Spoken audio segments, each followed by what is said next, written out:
we're going to start with our next lecture now, in which MacLemon is going to talk to us about email and how does it even work.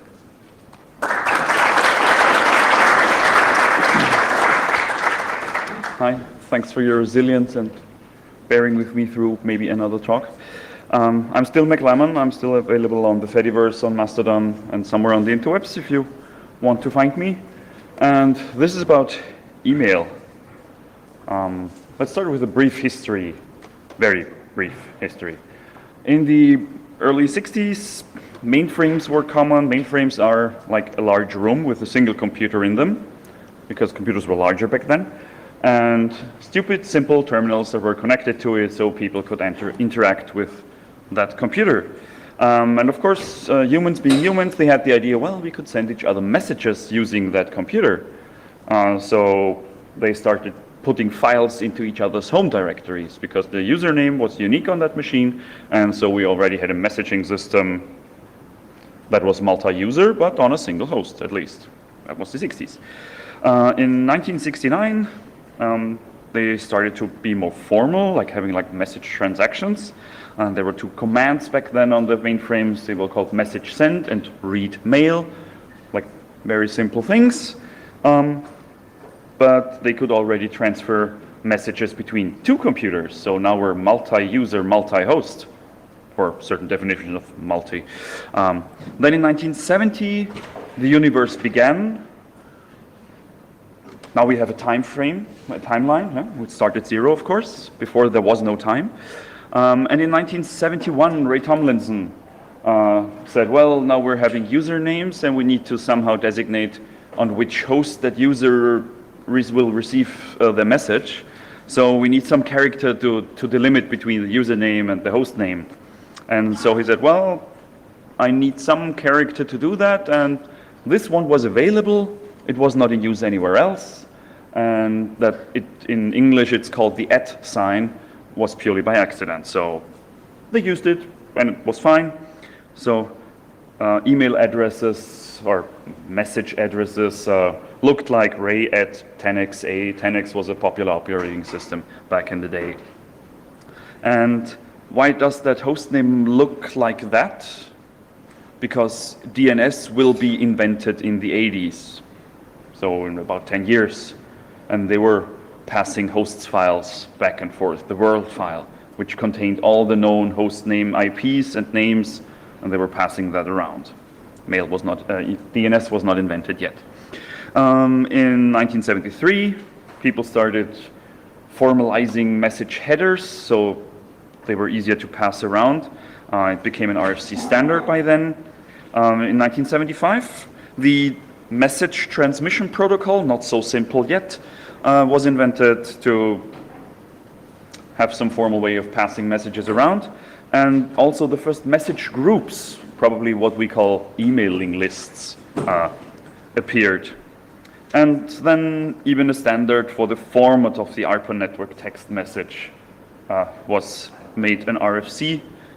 And now we have pretty much everything we need for something like an email system. We have a header format for addressing. We have a protocol for message transport. And we have a message format. So, yay, email. We're done. Okay. It's a little more complicated than that, I admit. Of course, these RFC were worked over and made a little better and improved. And in the 80s, yeehaw, this is what started it all. It's probably what the thing that's most closely already to what we use with email today. Started with RFC 821, which is SMTP, the Simple Message Transfer Protocol, and RFC 822, the message format.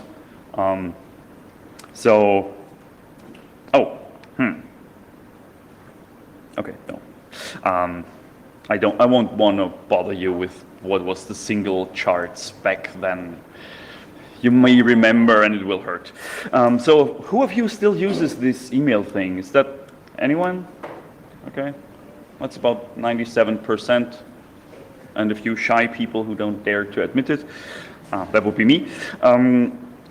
Yeah, so how does email work today, around 2018? Well, that's it. That's email. You have a phone, you have another phone, and between there's magic, and you get an email. And that's pretty much it, isn't it? Oh, another one. Damn. Okay, it's a little more than that, I guess. So let's get ourselves a small recap of the terminology so that everybody knows what we're talking about. We do have an author. She's on the left on the slide. We do have a recipient. Let's call them author and recipient. That would be convenient, probably. And that author is using an email application, or in email terms, that is called a mail user agent. Your standard mail application like Mutt or MailApp or Outlook or Thunderbird or whatever you use. And yeah, our author has an MUA, a mail user agent. And since it's the authoring mail user agent, we call it the authoring mail user agent. It's pretty simple, that concept, you get it. So when that author wants to send a message, she needs her mail application to talk to something, and that is called the mail submission agent. It's nothing to do with submitting email messages, not even if you're running OpenBDSM as an operating system, but the mail submission agent accepts emails from clients, so that is that connection. And once the mail submission agent has accepted the message, it hands it over to a mail transport agent, commonly referred to as mail server. And since it's the one of our sender, our author, it's a sending mail transport agent, so we're here. And then that sending mail transport agent wants to pass that message over the internet to somewhere else, probably, hopefully, the receiver. There may be one or more relaying transport agents in between, but we'll pretty much ignore that because they don't add a lot to the concept. And at some point, hopefully, that message arrives at the receiving mail transport agent, which is here. And that transport agent now thinks, well, what do I do with that message? Where's my recipient? Can we deliver that somewhere? Oh, there's a delivery agent. How convenient. Let's pass the message on to our mail delivery agent. That would be probably your Dovecot or Cyrus or whatever you may be using. So we're here. There's no bad jokes with MDMA here. And our receiving mail user agent, our recipient, she is using her application to collect the emails.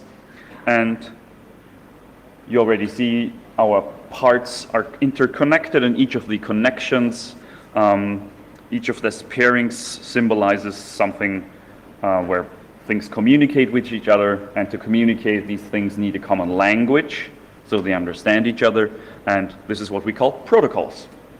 So far, so easy. So let's see how these things talk with each other. There's our authoring mail user agent, our mail submission agent, commonly referred to as sending email. Quite boring. That's this part in the picture. And a common misconception is that mail user agent and submission agents talk SMTP. They don't. They use something called message submission. It looks a lot like SMTP. Many things look like SMTP in email, but there's a few very minor changes to it. What does the communication look like? It's way too small to read, so don't even try. I'll give you a brief overview. The client connects to the mail submission server. Server says, hello. Client says, well, hello. And then the client says, well, let's start encryption. Isn't that a good idea? Server says, well, okay, let's do that. And they do a TLS handshake, and this is what the communication looks from then on. Okay, oh, yeah. Since we're the user agent, we already have the keys because we did the handshake, so this is what it looks like. Server says, well, who are you? Are you allowed to do this? May I see your password, please? User agent sends authentication credentials. Server checks it, thinks, looks plausible enough. I'll let them pass. And then the mail client starts sending email by passing on a recipient and all the data, a few headers. And then when it's done, it says, single dot as the first character on the line. Server says, okay, I've queued that message, and they say bye. Very friendly conversation. Quite easy. So that's pretty much it. That mail submission agent has put that message into the so-called incoming queue, because there may be multiple messages coming in at the same time, and they're just lining up like you do at the bar. And the message submission agent says, well, I'll hand it over to some transport because I'm just here for accepting them from clients. Let somebody else do the rest of the work. So they hand it over to the transport agent. That's usually something quite local to the server, and the transport agent takes the message, cleans it up a little bit, checks if it's a local delivery or if it has to pass it on over the internet. For this example, we'll pass it over the internet to somebody else, and so this sending mail transport agent will try to pass the message to the receiving mail transport agent. That's this part of the scheme. We'll ignore the intermediate mail transport agents because it's just the same over and over again, so we'll simplify. That's a lot more friendly now. Even the slide is smiling. And now we're actually talking SMTP, the RFC 5321. So what does that look like? And where does my mail transport agent actually know which other mail server to contact? Any ideas? MX record, yes. It's consulting DNS and asking, so I've got email for that domain. Do you know any mail servers I could talk to? So it looks up the MX record, which is short for mail exchanger. You can easily check that from the comfort of your command line by issuing a host-t for an MX command for the domain, and hopefully DNS will tell you whom to talk to, which is in our case mail.balcon.org. Simple enough. So mail server starts talking to another transport mail server. They say, hello, I'm here. The other one, oh, hello, I'm this. And then the receiving mail server says, well, I can do this kind of things. And I say, okay, that's nice. But the rest of the conversation is pretty much the same as we already saw. They pass on a recipient, they pass on message headers, the message itself, and when they're done, they finish with a single dot as the first character on the line and the return, and then they say bye, everything's fine. Message queued, and the receiving mail server has accepted that message for transport. Since mail transport agents want to get rid of messages as soon as they can usually, they want, okay, this is for delivery now. Where's my delivery agent? It's pretty much local, that's handy. And it tries to pass that message on to the mail delivery agent. And these two are speaking another protocol. It's called LMTP, the Local Message Transport Protocol. And as you've guessed it by now, it pretty much looks almost like SMTP. So they did not reinvent the wheel, they just changed a few things again to make it easier. And that conversation pretty much goes almost the same as we've already seen 2 times now.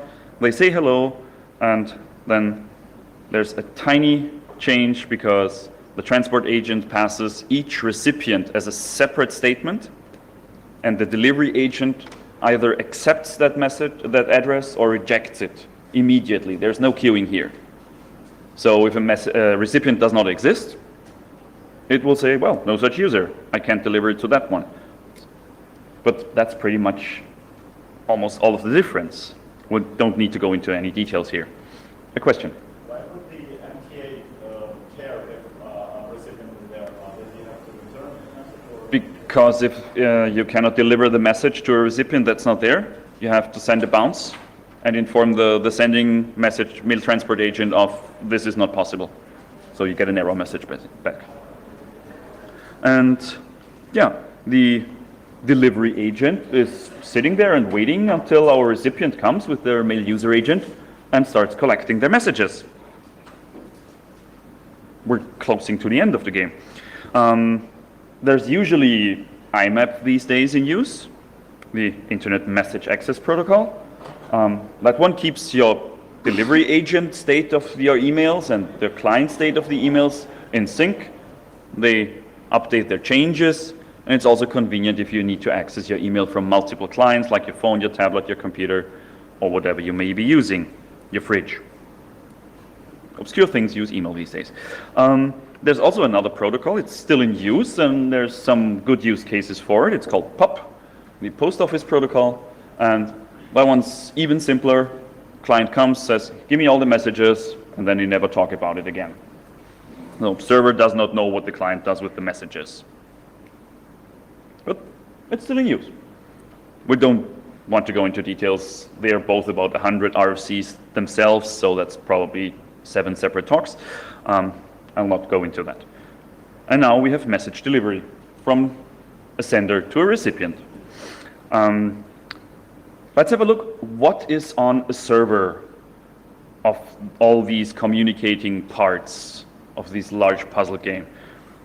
Since passing a message one way is pretty much the same as passing it the other way, we can reverse that. And we end up a mail server very basically being this. You have a transport agent that accepts incoming messages and delivers outgoing messages. We have a submission agent that accepts messages from a client and a delivery agent that keeps messages for a client.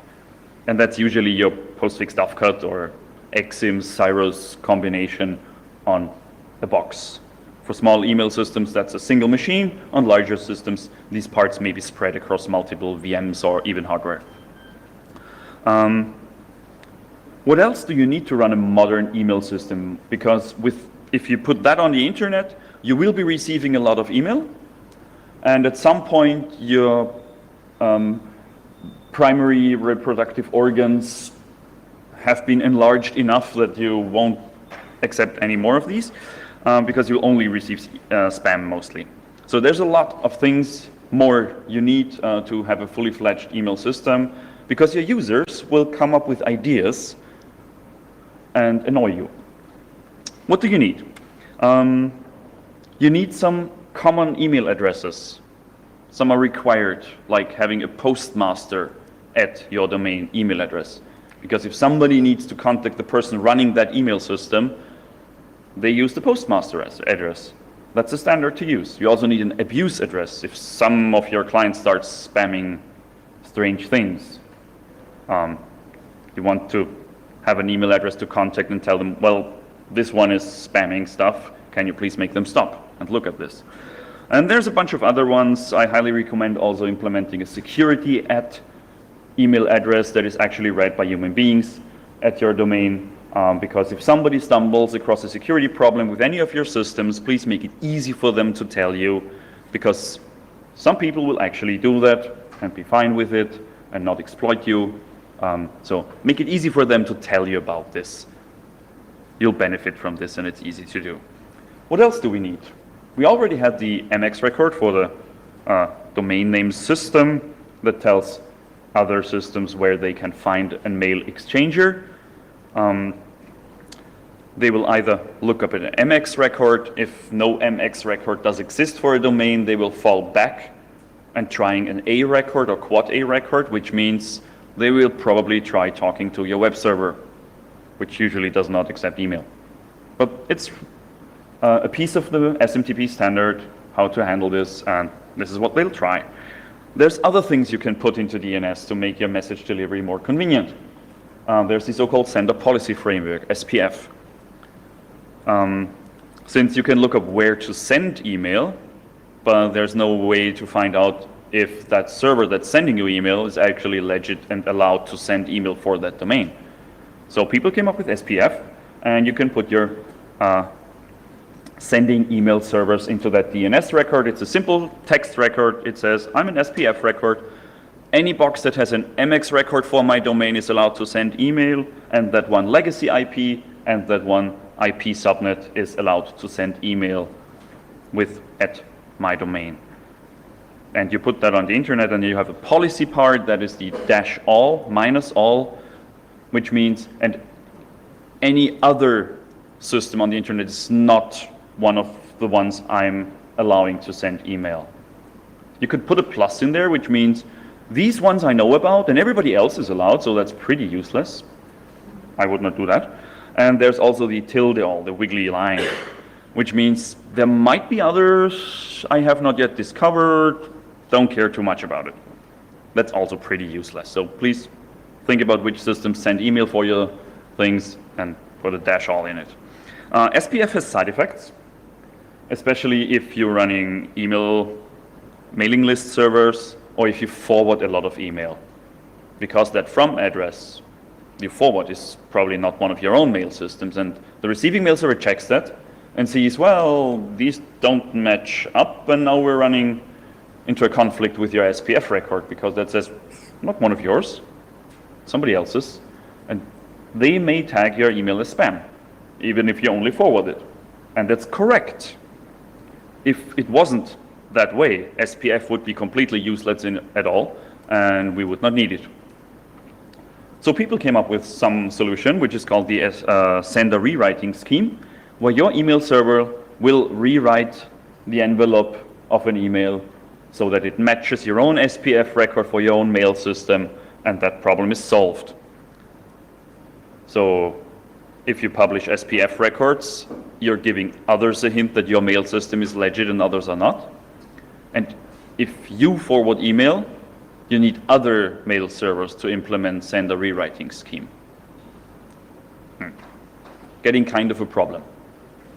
So if you put up SPF records for your own domain, please also implement sender rewriting on your own system. Others will benefit from it. And if everybody does it, we're all happy. Of course, we're not. It's the internet.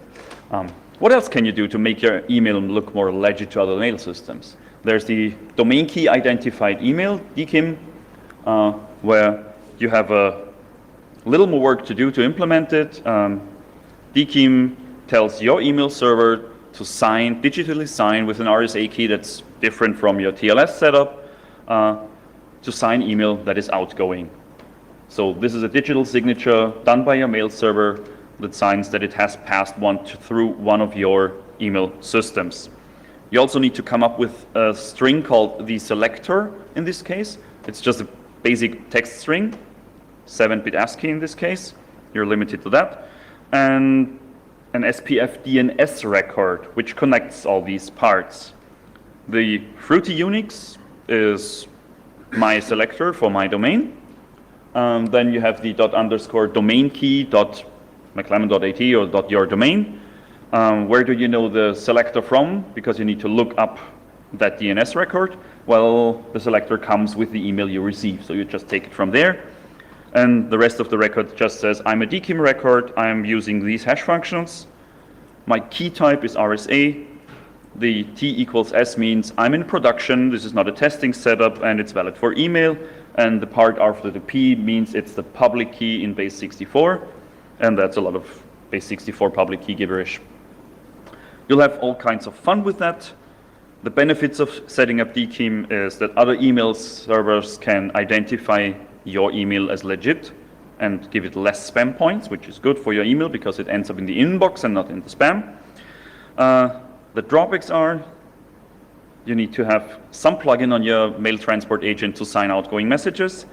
And if your incoming email should be checked for DKIM signatures to verify, which I highly recommend, you also need some plugin to do that. Conveniently, most plugins that do DKIM can do it in both ways. And since you have to publish a text record in DNS, and if you're using RSA keys larger than 1024 bits, 2048 is the absolute minimum you should use. I recommend 4096 as usual. You get very long public keys, which means you get very long DNS records. And most web interfaces to manage DNS are like really, really terrible when it comes to multi-line DNS records, which are totally valid, but they will silently cut it off at some point, or they will start, oh, there's quotes in there, I'll need to escape those and put backslashes in front of them, and all kinds of weird things. Please open tickets with your DNS providers so they fix that shit, because DKIM really helps us deliver email better. So far you're announcing which system are sending for you, you're announcing how to verify that a message actually passed one of your systems with the signature by publishing the public key to that. But what should a receiving mail system do with the message that's come from your domain?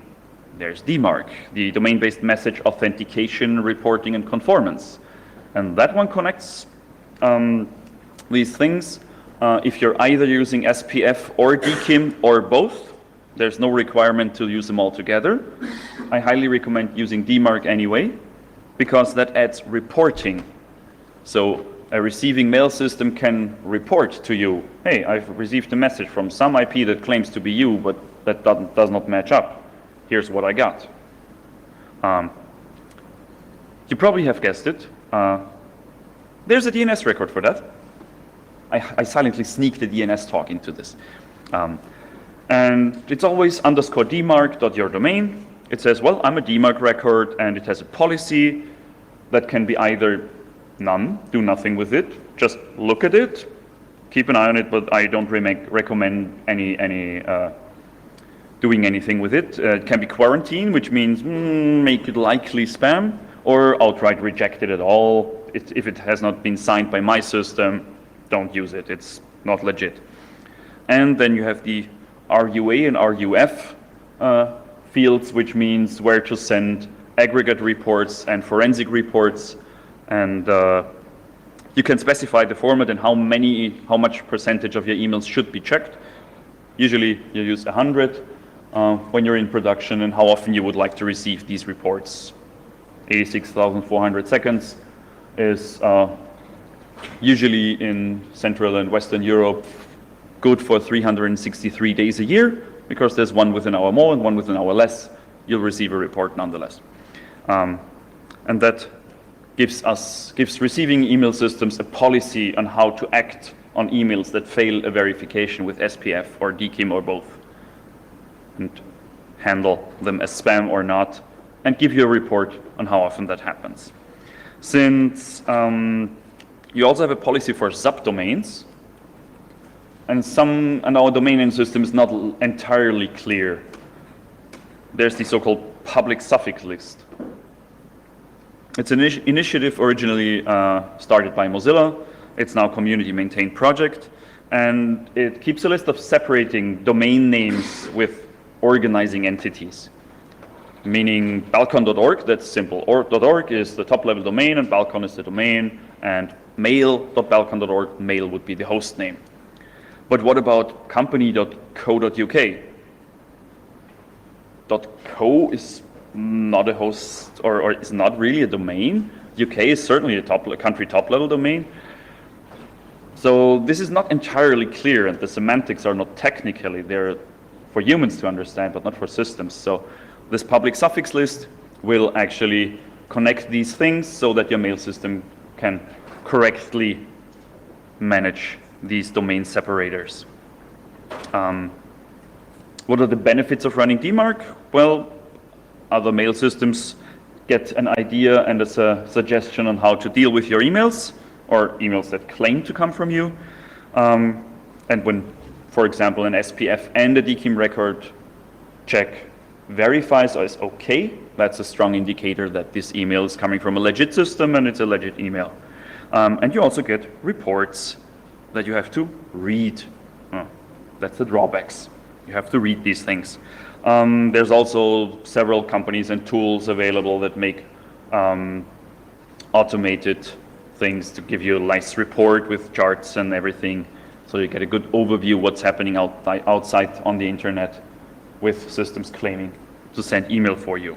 You might even discover a machine that's legitimately sending email for your domain that you have forgotten that's still out there. So what does our email system now look like? You remember the small thingy with the 3 pieces? Well, we've ended up here now. We're signing DKIM, we're verifying DKIM, we got SPF records on the DNS, we're verifying that incoming as well. We have the sender rewriting scheme, so forwarding email works. We have DMARC, and we're regularly polling the public suffix list and downloading that one. So your mail server now needs to talk to web servers as well. Getting a little more complicated now. But still, it's okay. It's a few pieces, add-ons for your transport agent, and a few DNS records, and a little key handling, but it's all quite okay.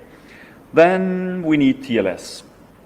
It's contemporary. Let's Encrypt makes it easy, makes it free to use. So what do you need for that? You need something to deliver an ACME challenge, so the handling of that you're proving that you're allowed to get these certificates.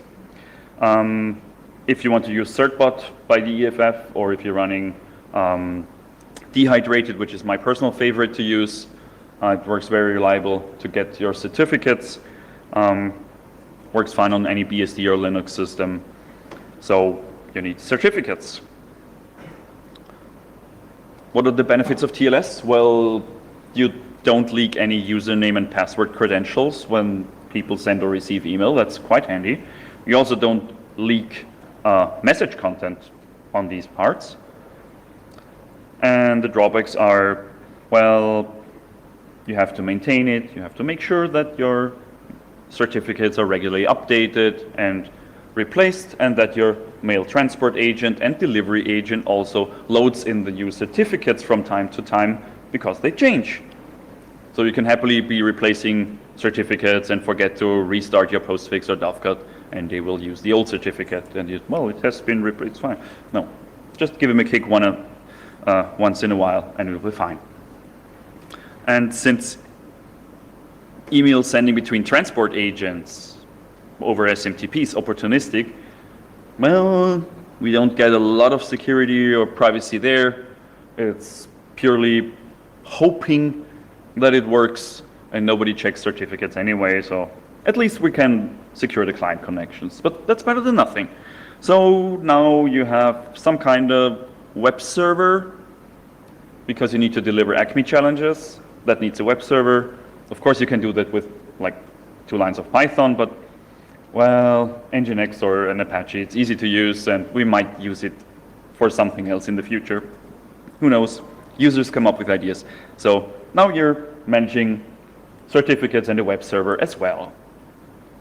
Then your users come and say, well, I'd like to filter my email and sort them into mailboxes probably. So you say, well, you can do that with Sieve on a server, because they come with their phone, does not have a rule system to pass messages around. And what do people use Sieve for?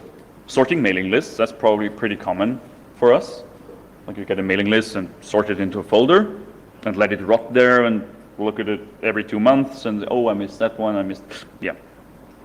Then people automatically forward email to other people. Also happens. But there's one thing, and to be honest, that's the only thing people really use and that absolutely has to work. And that is the out-of-office reply when they go on holidays. Especially if you're running a mail system for a company. If that does not work, you will get phone calls at probably 6 in the morning.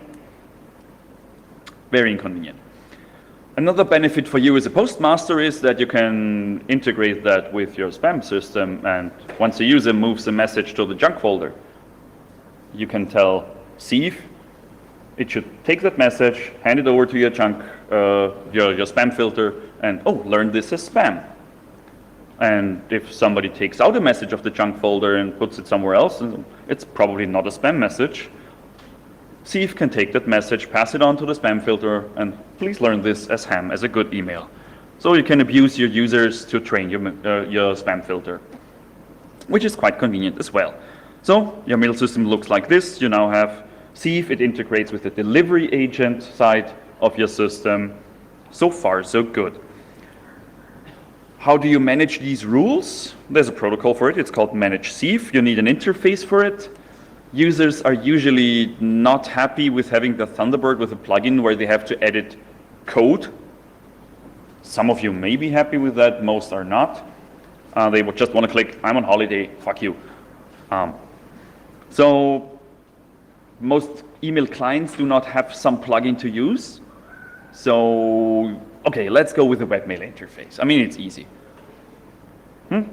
There's nice solutions out there, for example, Roundcube or Rainloop. They look nice, they work on phones, they're pretty accessible these days, they're free, they're open source. They're pretty regularly patched, so that's fine. You already have a web server because you were thinking ahead when implementing your Let's Encrypt certificate handling. And Roundcube's fine. It's got a lot of plugins available for the future, maybe. Let's go with that. So now you have a webmail interface. You're running PHP on your server. And, well, the web server was there anyway, so it's not that hard.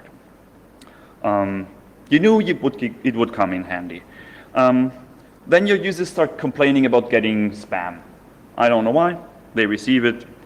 There's some cheap tricks to let in less spam to your system. For example, there's block lists. They come via DNS. And your mail server incoming checks if the sending mail server is on one of those block lists and says, well, you look suspicious. I don't like it. Go away. I can recommend zen.spamhaus.org for this. They have a pretty good list that catches a lot of crap, and especially if you're on the European continent, there's a project by German Heise Verlag and the EX magazine. It's called Nix Spam. That block list works a little different. It automatically puts mail servers up on that list, and it automatically ages them out after a few hours unless they keep sending spam. So if you end up on that list for by accident, it's easy to get removed, because you can just submit a web form and say remove, and you're instantly gone. And it catches a lot of spam servers and systems in Europe, especially Germany, Austria, Switzerland, in the German-speaking parts of Europe. So that one is a very nice thing, and it has almost no side effects. So it's a really nice one. Then there's this thing called gray listing. I don't mind if you prefer the English or the US American way to write it so that regex matches. The idea is that a proper mail system is quite resilient when it comes to sending emails, so it will try again if the mail system is not available. And usually a spam canon will not. So you say, well, new email, no, not now, come again later, and a legit email system will do that. Spammers will not. The problem is with large mail clusters. They send an email, they get a ticket, you're gray listed, they come back from the next cluster node, I don't know you, you get a ticket. Next cluster node comes to retry and send the email, I don't know you, you get a ticket. And after 6 hours, that Gmail cluster is rotated through and will send an email. Your users don't like these delays. They sometimes happen. So what can we do about it? We'll see.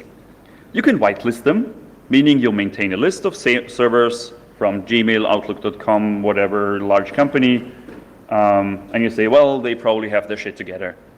I'll allow to send them anyway. So your system looks like this. You're now gray listing, you have DNS whitelists, you have DNS block lists.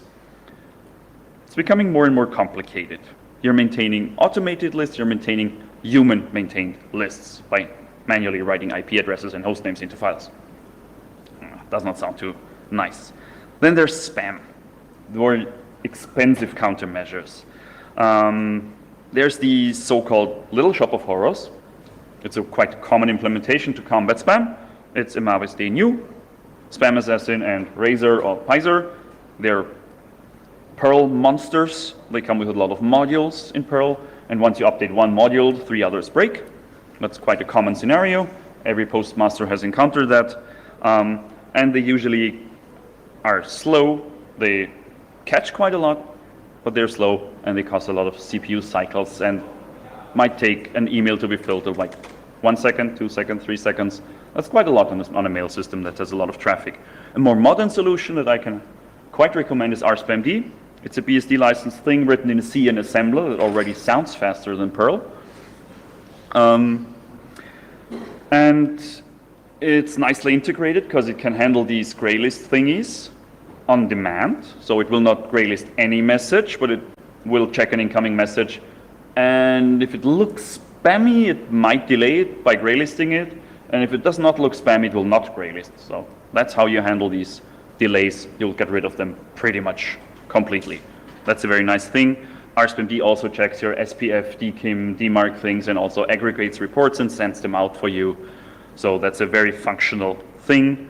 And If you want more performance, you can add a Redis cache to it that is used by it. And if you don't get along with one spam filtering system, you can add multiple and cluster them and have a proxy that handles that all for you. So your mail system now looks like this. You have an RSpamD cluster with real-time block listing, gray listing, and a Redis cache. Then some of your users receive malware. You want to get rid of that. Common solution for that is to use ClamAV and ClamD. The standard rule set that comes with it is about 20 to 30% detection rate, which is funny. There's the ClamAV unofficial signature set. It's available as a package for BSD and Linux systems, and it integrates also with RSpamD, so your RSpamD can on demand check for malware. And if you integrate the unofficial signatures, you'll also get definitions by Sane Security, by Securite Info, Malware Patrol, and OITC. And now suddenly that boring ClamAV thing has a really good detection rate, even for newer stuff. And they're free, and just please use them. And now your mail system looks like this. You've added AV and some cron jobs that download these definitions automatically and integrate them with your ClamAV. Since many of these components already try to use DNS, you're hitting your DNS server of your ISP quite hard, especially RSpamD. You have some latency for each of the DNS requests. Some may fail. That has a timeout and takes time. So you add a DNS cache on your local system because that's a lot faster, less packet drops, and now you're managing either a local unbound instance or a DNS mask.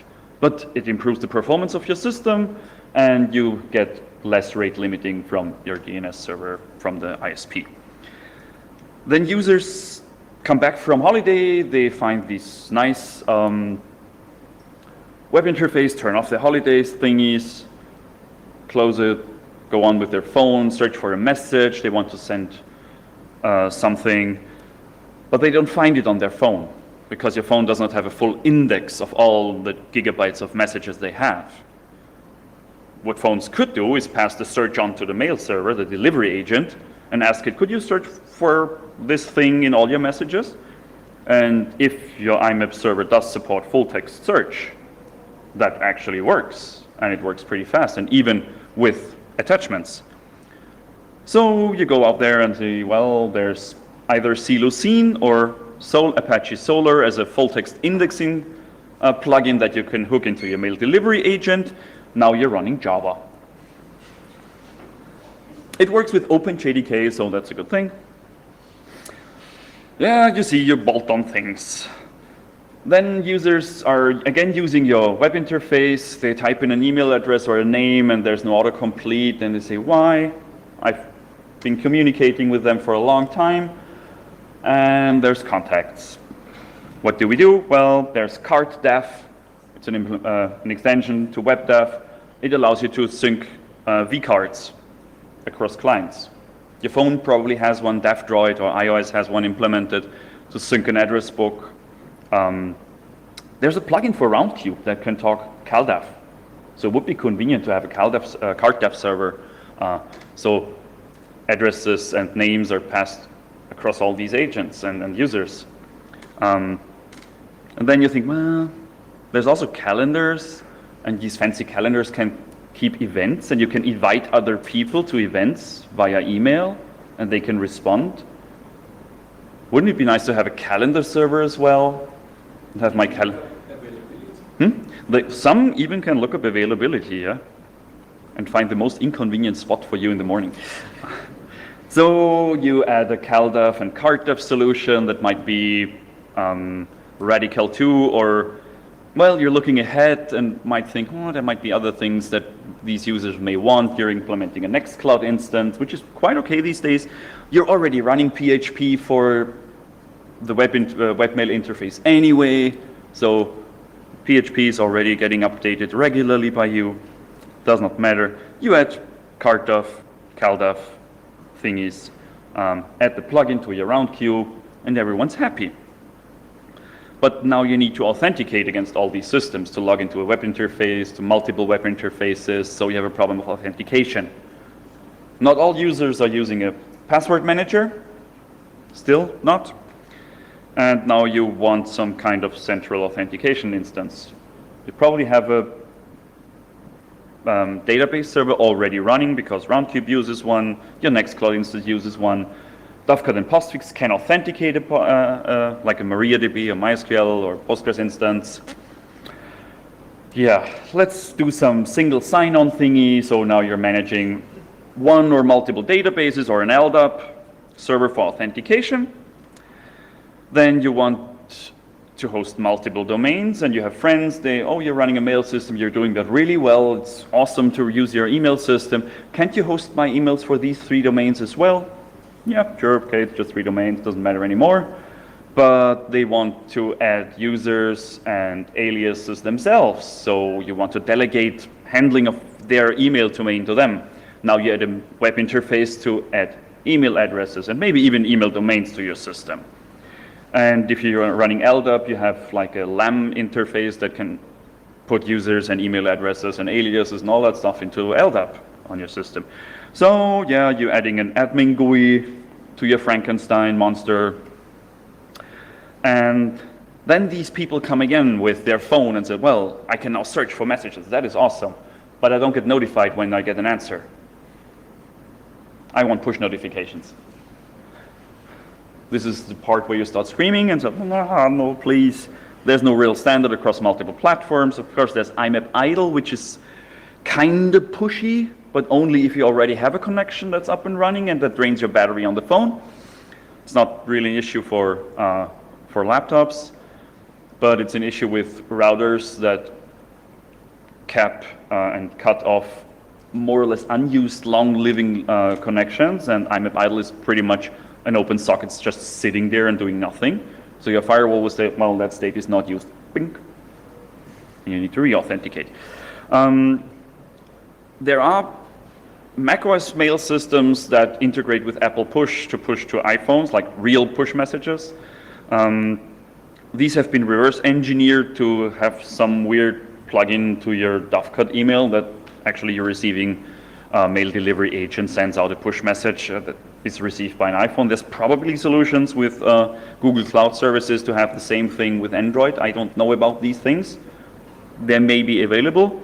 And then there's these weird email applications that leak your credentials to some cloud service that pulse your email box, and when they receive an email, they send you a push message. One candidate for this is Microsoft Outlook. They will happily use your username and password in the clear somewhere in the United States in the cloud and do that. So now you have a security problem as well and need to somehow keep your user agents tied together. Well, you've added push. There's still some space left somewhere to do that. Now you get new people into your organization or company, and they heard about this awesome system that does contacts and calendars and email and fights spam like the heroes. And they want to have all their devices configured, and they come with their phone, their tablet, a laptop. They have a desktop at the office, and all of these needs to be configured. Yeah, but as an admin, you don't want it. Oh, come on, the 7th email box for you, really? So you want service auto discovery, so that you just email address, password, return, and the email client automatically discovers where to talk to, which email is sent via which server. Your submission agents, your delivery agents, everything should be automatically, including the calendar. Yeah. There's different things for mail user agent autoconfig. There is RFC 6186. That would be convenient, but nobody implements it. There's a proprietary solution by Apple. There's one by Mozilla. There's a third one by Microsoft, which is the most sane of them all at the moment. Yep. They usually involve adding some DNS records and serving some well-known files, like in this .well-known folder, and then there's some magic text file they can use. So you end up implementing all 3 because you have a highly mixed client landscape, and now you have 3 auto discovery systems to maintain. And of course, you want the same for CardDAV and CalDAV clients as well, so they can find these. You're lucky in this case, there's RFC 6764, which tells you, oh, just implement these for SRV records in DNS again. And that actually works with most clients, so that's an easy part. There's one thing, and most use that one actually. So there's fine solutions for CardDAV and CalDAV. The benefits is, of course, less support burden with your users. It's faster, it gives them some autonomy in configuring their machines. Less outdated documentation, because the documentation becomes your auto-discovery system. And it can also be used by the not so technically inclined people, which is fine. Sadly, MUT does not support any of these, so that's a drawback, certainly. And of course, for a mixed landscape, you implement it a few times. So yeah, you add discovery there, and now you have SPF, DKIM, DMARC, SRV records, MX, A, Quad A. There's a ton of DNS stuff. You have a cache, it's fast, but is it secure? Probably not, because nobody actually uses DNSSEC, because most people actually can't use it because their DNS provider doesn't support it. And with Dane, you can actually cryptographically shoot yourself in the foot with a domain. There's even a high score list on the internet for how long somebody has killed a domain to be unusable with the cryptographic sign that it is unusable. And the top rankings are over a year. So please be careful with the key management there if you really add DNSSEC, but it's the only way to secure your DNS where all this magic is already in to support and secure your email transport. Then there's the fraction of I'll not really want to touch. There's of course mailing list servers. They do all kinds of fancy things with forwarding emails, which you run into problem with SPF, with DKIM, with DMARC. So you might want to use MacLemon 3, which is the modern mail system. After it's been released since 6 years, so it's probably stable. Not so really. You need to run it from pretty much Git, head, and a few patches, and then you can make it work. But MacLemon 3 is great. It comes with MacLemon Core that handles all the message passing and DMARC mitigations, and it works with SPF and sender rewriting scheme, which is awesome. But you have no web interface. You need to add Postorius to that. Now you're running Python on your web server as well. And since people would like to look into an archive from 3 years ago, you also need an archiver, which is HyperKitty. Now you have another Django application running on your server. And that integrates all with your postfix and starts configuring things. But at least these things work with a modern setup. Then you might have a support ticket system, something like RT or Zamat or whatever. These things receive email, they send email, they fail authentication because they're not supporting that CREM MD5 scheme you would like, but they want plain or login format. So you're reconfiguring your system to allow these authentication schemes. And they add a ton of headers to your system that contain IP addresses of internal systems and other things. So you add filtering of these headers and normalizing that you not leak all your internals with every email you send via your support system. Then marketing comes along and says, well, we've got these 12,347 customers and we would like to send them a newsletter. And they have gotten this list somewhere, which is of course completely GDPR compliant, and some emails for some reason are bounced, and somebody needs to handle that bounces, hopefully not a human. These systems can handle bounces automatically, so they want to retrieve email, but this newsletter system of course does not speak IMAP because it doesn't want to sync and keep the messages, so you're activating POP on your delivery agent that you have not used until now, but the system collects the bounces via POP and delete them on the server, so it actually makes sense to use that. Yeah, and then there's other problems with robo clients that are sending email, but are probably not a real email system, like a web server that is sending form data. like this PHP form mailer. Still happens on the internet. It just tries to send, and if it passes through, it's fine. If not, poof, it's gone. It does not try to resend. There are services that do not support authentication with email, like cron. It just tries to insert into a queue. There are services that do not support TLS, like cron. There's alerting systems, like cron, or your hardware enclosure for RAID, or your uninterruptible power supply that will like to tell you that on Thursday evening there was a slight fluctuation in 50 hertz power, and it has compensated for that, which is nice. That's what I have it for. Another email. And some people even do machine-to-machine communication via email. I don't know why, but these things are real. And you probably can come up with a lot of novelties in that regard of systems that are not mail systems that are sending email. So, sneak peek into the future, very brief. What is your next end boss challenge as a postmaster? There's MTA STS. You know HSTS, which is strict transport security for web servers. This is the same thing pretty much for mail servers. A mail server can announce via, you guessed it, DNS, that you should only talk TLS via SMTP. So you add a DNS record with a timestamp, you add another DNS record that says, well, please send reports when you have problems with my TLS to this email address. If that email address is the same system that it has problems with, you might have problems receiving that report.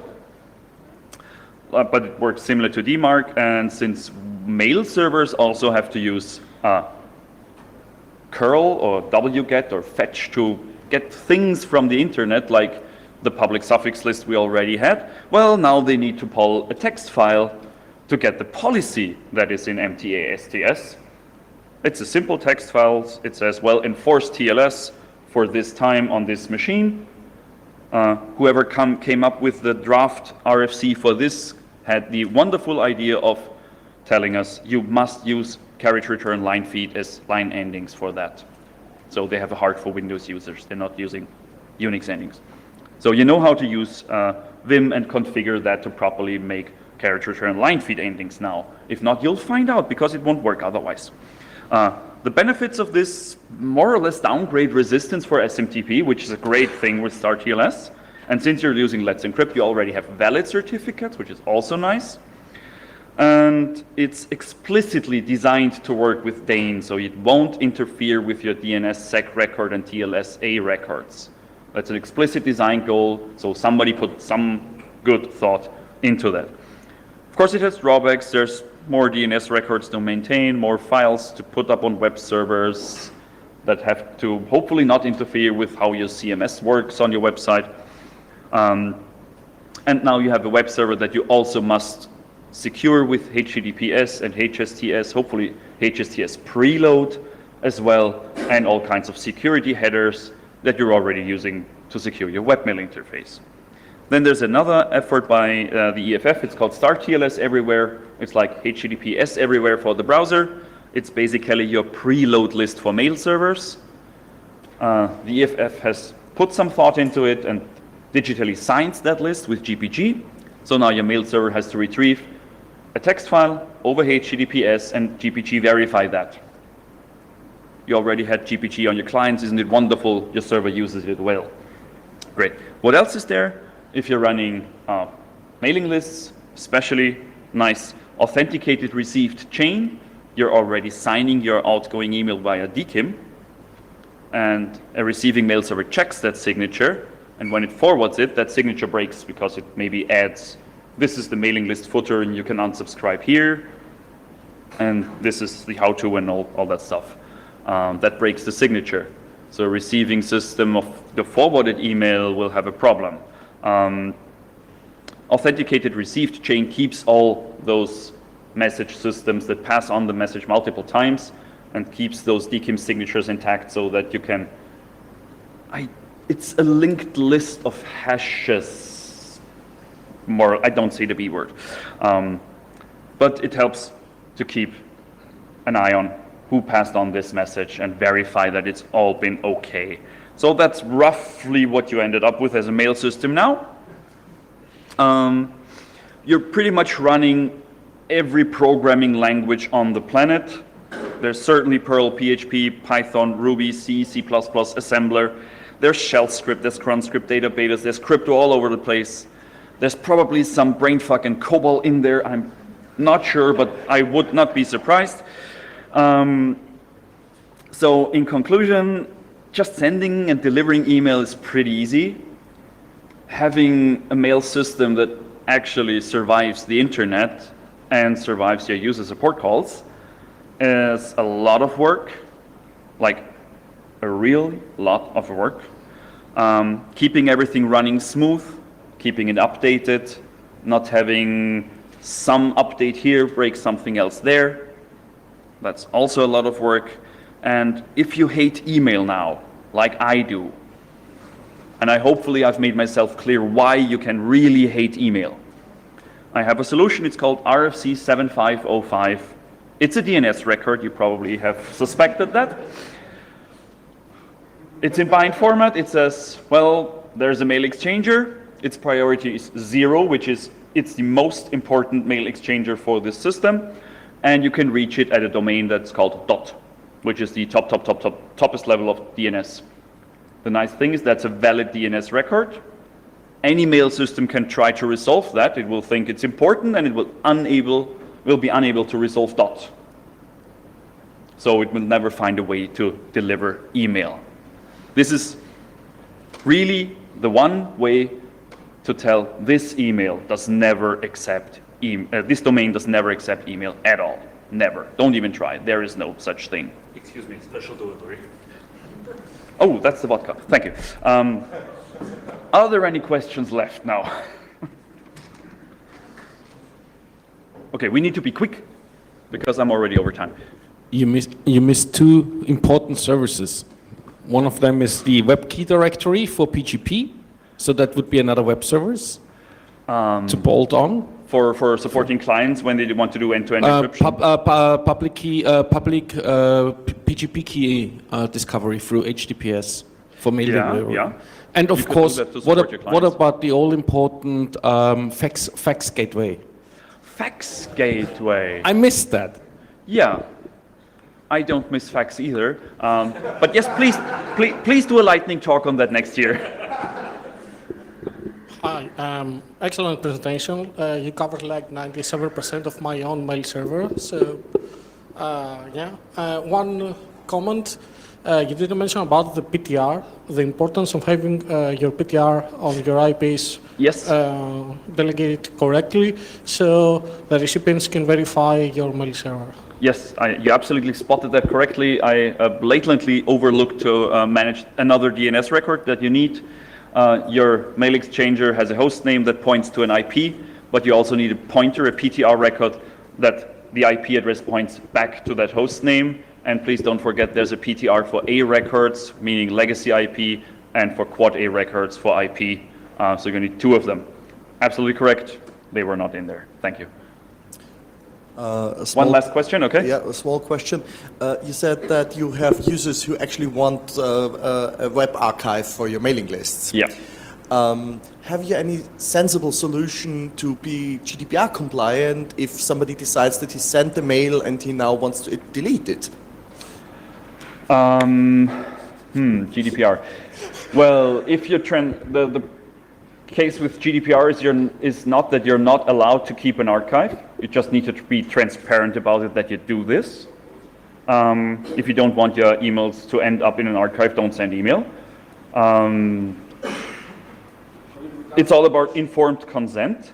And the GDPR also mandates if a user removes that consent and wants you to delete the things you have, that you must follow that as far as you can. But if that is technically not possible, or if it's an very extreme overburden for you to follow that request, you are allowed to refuse it. That includes a right to complain for the citizen with your authorities, with the so-called Aufsichtsbehörde in German, I don't know what it's in English.